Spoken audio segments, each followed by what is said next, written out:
मित्र हो, तुम्हाला आहे ना या लिंबाच्या झाडाची ना मी खासियत सांगतो पा. लिंबाचं झाड आहे ना मित्र हो, हे म्हणते ते ना माणसाचे नियत पाहून आहे ना उगत राहतं म्हणतात. आणि मेन खासकर म्हणजे माहिती आहे मित्र, ज्याची लावणाऱ्याची जी नियत असते का त्याच्यावर म्हणजे हे असतं, निर्भर असतं. आता ज्याची नियत चांगली असते ना मित्र हो, तर या असं हिरवगार आणि एकदम भरभराट उगत बरं का. आणि ज्याची नियत खराब असली ना तर त्याच्या बाजूला एक झाड दिसतं तुम्हाला, नुसतं काड्या पा, नुसतं काड्या. याची नियत खराब असेल मित्र 100% सांगतो मी. त्याच्यामुळे नाही असं वाळलं हे लिंबासारखं नाही उगलं ते. या पा दोन्हीमध्ये किती फरक दिसतो पा. याच्या नुसतं काड्या काड्या दिसू राहिल्या आणि याच्या हे हिरवगार. तर म्हणजे याची नियत चांगली होती मित्र हो आणि याची नियत खराब होती असं एका बुजुर्ग माणसाचं म्हणणं आहे मित्र हो. मी आता टपरीवरती ना आपल्या टपरीवरती आलं तर मला म्हणत होतं ते झाड पा किती हिरवगार आहे. एवढं कडक उन्हामध्ये ते ऊन खाऊ राहिलं तरी सुद्धा ना हिरवगार आहे म्हणे. त्याचं कारण हेच मित्र हो. हे पहा आता उजून एक लिंबा झाड पहा तुम्ही. हे पहा आता इथं बी पहा हे लिंबा झाड पहा. तेव्हा याची बी नियत सापत असेल मित्र हो. ज्यानं कोण हे झाड लावलं असेल तर नियतीवरती मित्र हो हे झाड. अब याच्या बाजूला एक दुसरं लिंबा झाड दाखवतो मी तुम्हाला. हे बघा एकच सुकलं पहा, दिसतं तुम्हाला.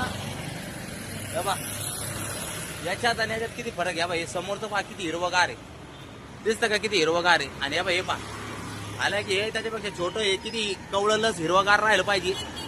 पण हे मोठं असून सुद्धा याच्यापेक्षा हे फ्रेश दिसू राहिलं. आणि कसं जाऊ राहिलं सुरकाटेल सारकाटेल.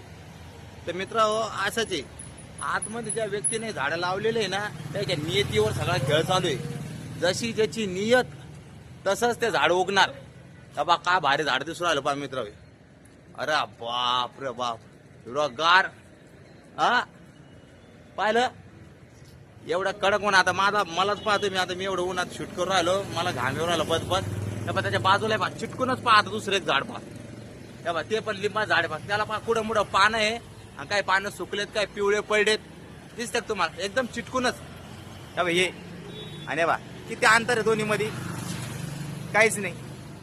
तरी सुद्धा पाहिलं ते बाबा म्हणले म्हणजे याचा अर्थ मित्र हो खरं आहे ते. नियतीवर खेळ असतो. नीतिमत्ता साफ ठेवली तुम्ही कोणत्या कामामध्ये, नीतिमत्ता साफ ठेवली की असे झाड हिरवेगार राहतात. कसे पुढे गेलं आपलं ते लिंबा झाड या बा या वर. आणि नियत खराब असली मग सगळंच खा. हा या बा इकडे आतमध्ये बा किती